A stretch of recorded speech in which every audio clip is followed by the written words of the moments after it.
Hello and welcome to another video. Now, this is a bonus video. I'm playing with a new format, so if you like it or don't like it, please let me know.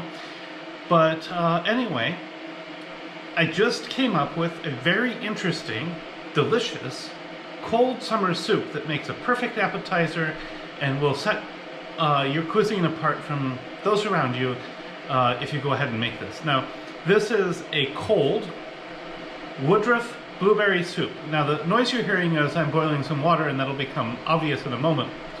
But this is a delicious soup. It's cold, it's refreshing, makes a great, fruity appetizer to another meal. So for the ingredients, I'm starting off with 4 Woodruff stalks. This would be proportion, obviously. I grew these myself.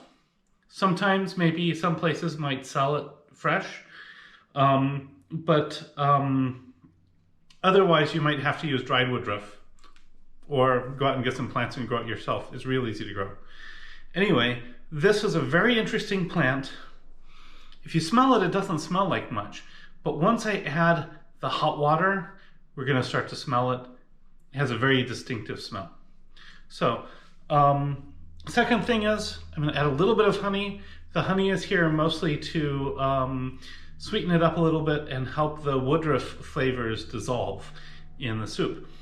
We'll also add a little bit of lime juice, nice squeeze of lime juice, and a handful or so of blueberries. So we have blueberries, and that's basically all there is to this soup. No salt, nothing else.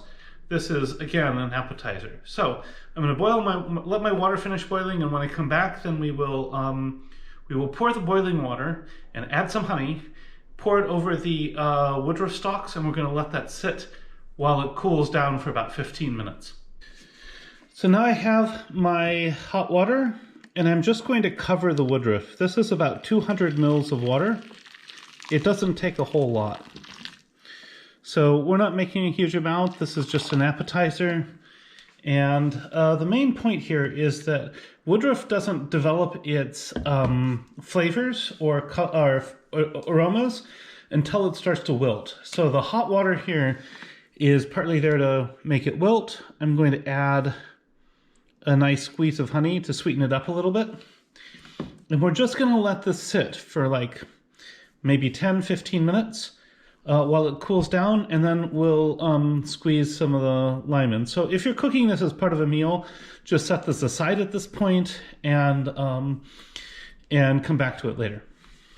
So now that this is cooled, I'm going to take my lime and I'm just going to squeeze some of it in here. We don't need to squeeze the whole half of a lime, just give it one squeeze, let some of the juice come out, and then I'm going to strain this. Then we'll refrigerate it with the berries. The berries will get put in it right at the end. Straining is fairly easy, and it's a big reason I like these rectangular bowls. I can just pour it off the corner of the bowl through a tea strainer, and there we go. At this point, it's a good idea to taste and see whether you need more lime juice or more honey. Anyway, this will go in the refrigerator. We'll be back in another 20 minutes or so.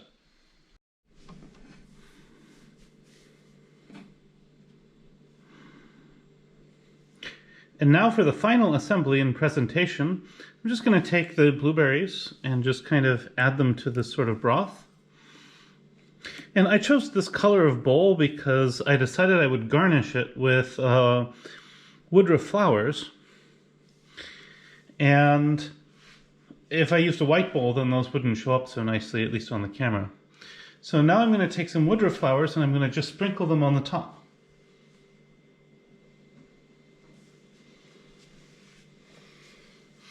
The way I do this is I grab the very top just below and I just squeeze them off.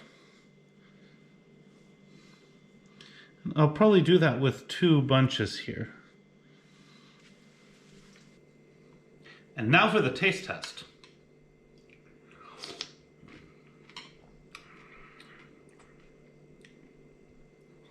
This is magical.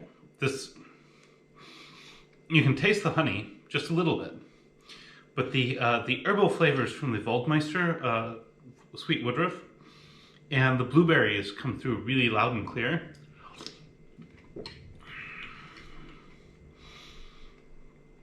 This is outstanding. I'm definitely going to make this many times in the future.